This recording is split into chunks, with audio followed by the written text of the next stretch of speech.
Ang ating pamahalaan ay walang ganitong mga puwedeng makapagbigay kasi nga nababanggit nga natin, lagi na nating natatalakay din dito, laman po ng inyong post, yung ganitong mga narratives, ito yung mga matagal na nating naririnig ito, yet hindi pinapatulan ng sa mainstream media. Wala bang nasa government na ikaw personally na alam mo na pwedeng magbigay ng information na ito para at least mabalanse at sino ba ang dapat na merong ganito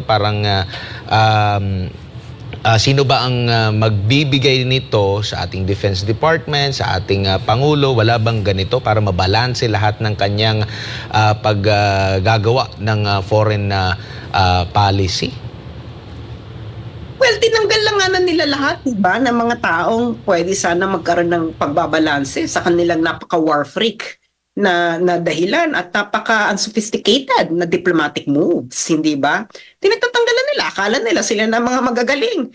Eh pag tinignan mo naman ang mga CV na to, wala naman silang alam sa international relations kasi kung mali-mali pa ang pinagsasabi ng mga tungkol sa mga terms, hindi ba? Hindi nila alam ang kanilang mga pinagsasabi. And that is a fact. At halata rin na hindi nga rin nila nabasa ang 501 pages ng South China Sea Arbitration Decision. Dahil karamihan ng kanilang mga pinagsasabi nila ay wala naman dun sa decision. Ngayon, kung tatanungin mo ako, meron bang nasa gobyerno ngayon na parang katulad ng sinasabi ni Ritter, meron, Admar at MJ, alam nyo kung sino siya? Siya si Pangulong Bongbong Marcos. Ganyan na ganyan ang sinasabi ni Bongbong Marcos nang siya ay tumakbo bilang presidente, mali ba ako? Hindi ba? Pareho. Pareho ang sinasabi, di ba? Ang sabi niya, nakikipag-usap siya directly sa China. Dahil pag isinama mo ang Pilipinas, anong mangyayari? Ano yung sinabi niya? Pag sinama pala ang United States sa usapan? Eh kung babahing daw yung mawawala yung Pilipinas. It is bound to fail. Sinabi niya, it is bound to fail. So, nung kandidato si Bongbong Marcos, kalinyan niya to. Itong si narrator. Ngayon, hindi niya nakalinya. Baka iba na yung ginagawang linya kasi ni Pangulong Marcos. Pero siya, sana bumalik yung kaluluwa ng Bongbong Marcos na kandidato sa katawan ngayon ng Bongbong Marcos na to. Sas, ano yung... Kasi sabi ni Ritter, talagang aminado na pag sumiklab ang gulo, olats talaga ang mga trano sa mga inchik. Ano yun para sa'yo? Siya, malabo. Minsan lang tayo makakita ng Amerikanong umaaming tatalo sila eh. Alam mo, hindi lang naman si Ritter ang unang nagsabi niyan. Nag-release last year ang report ng CSIS tungkol sa industrial capacity ng United States. Ito ay this is a public document. Hindi naman kasi ito nire-report ng media, no? Nakakalat diyan. Doon na nakalagay sa document na 'yon ng CSIS. Tanong niyo dyan sa researcher niyo ngayon, no? CSIS Industrial Capacity ng United States ang title nun is parang the US is not prepared to go to war with China, parang ganyan. Binigyan na ng inventory, no, kung ilan yung kanilang ammunition, kung ilan yung kanilang kung iba't ibang military material. They're really not prepared and they will never be prepared, no? Kasi nga yung kanilang weapons product, yung kanilang ngayong inventory is napupunta na lahat sa Ukraine. So the Ukraine war is bleeding them, and of course the Israeli-Palestine war is bleeding them. And ang United States kasi meron itong peacetime limit ng production ng weapons.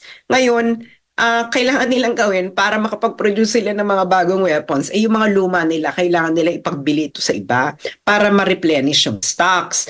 Now, the US is not prepared. It will take them so many years in order to replenish their ammunitions and other military material. So given that, malabo at lalong-lalo na ang layo-layo ng Estados Unidos sa Pilipinas, yung mga military sa akin nakikinig. How you know that in any war effort there must be a good supply line, no? Tingnan mo nga kung gaano kalayo yung Amerika, gaano kalayo yung mga base nila dito and everything. Wala talaga, hindi sila mananalo. And you know what?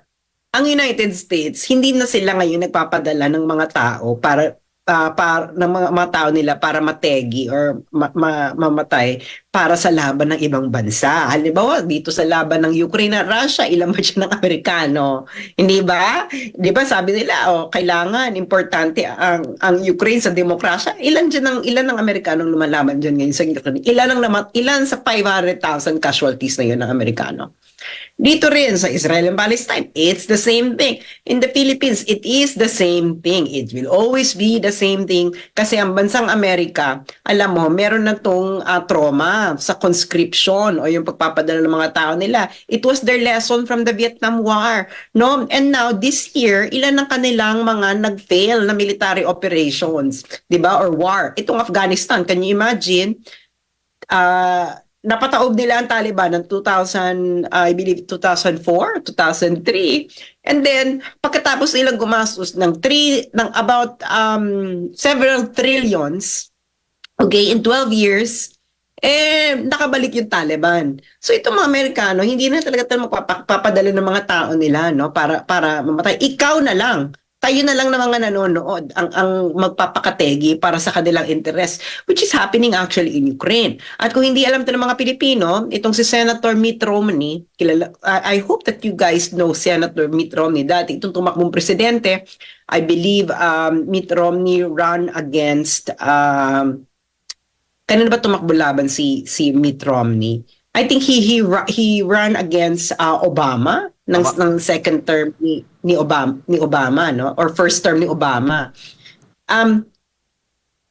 He actually said, no, I believe it was last year, na ang ganda nitong Russian-Ukraine war kasi ang Russia daw ay friend ng China at ang China daw ay kaaway ng US at itong gera daw is it will weaken Russia and ang mangyayari daw maganda daw ito dahil wala daw na sasayang na American blood. It will be the same thing in the Philippines.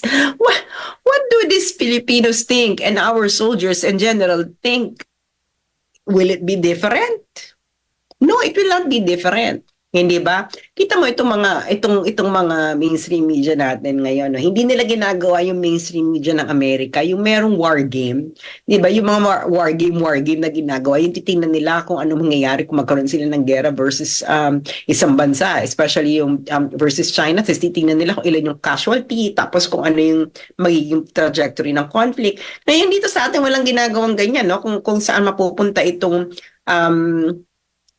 napaka-unnecessary na diplomatic spat with China. Pero we already know a preview. The Bank of America recently released a report. Ang sabi ng Bank of America, pag nagpatuloy itong escalation ng diplomatic conflict between the Philippines and China, it could lead to severe economic damage to the Philippines. Remember the wording, severe economic damage to the Philippines. Sa atin lang, China will not be affected, no? It will never be affected with the escalation of this diplomatic conflict. It will never, ever be. Tayo lang talaga Baka naman kasi talaga mahilig talaga tayong hindi talaga tayo natuto sa ating history, no? And I'm pretty sure a lot of Filipinos don't really know their history. Kaya ngayon, mas simula na magbasa kung ano talaga ang nangyari sa history ng Pilipinas mula 1898, nung panahon ng Amerikano, nung panahon nung World War II, after World War II, ano nangyari dyan sa Sabah, ano nangyari, kung nakakuha ba tayo ng reparations from Japan, gaano katagal. So, all these things, if you studied this, you would have a more sober understanding of what's going on, and you will actually be more pragmatic and realistic with the goals that you want to achieve.